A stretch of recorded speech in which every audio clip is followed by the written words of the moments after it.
ไหนครับแม่เนสจังหวัดอะไรเอ่ยจังหวัดชลบุรี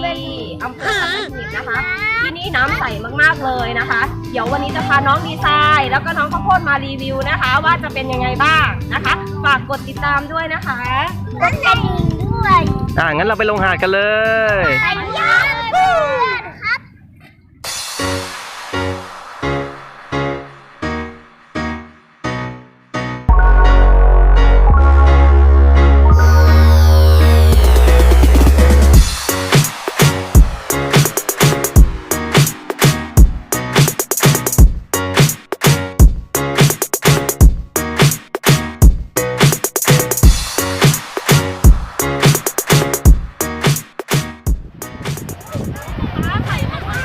นี่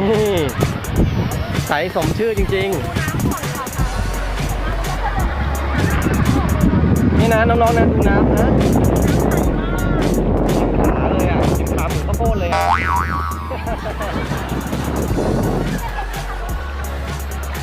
น้ำสะอาดมากๆเลยดูสิรับรองเพื่อนๆมาเล่นนี่ไม่ผิดหวังแน่ๆนะน้องๆนะใสจริงๆ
วันนี้ข้าวโพดกับแม่เนส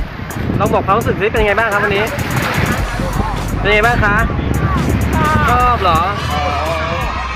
สนุกแล้วก็ยังไงอีกน้ำใสมากเลยใช่ไหมคะน้ำเค็มไหมคะน้ำเค็มไหมน้ำเค็มน้ำหน้าไงโอ้ระหว่างถ่ายไปก็น้ำเข้าปากไปแต่โดยรวมแล้วก็ถือว่าสนุกนะครับแต่ไม่ร้อนมาก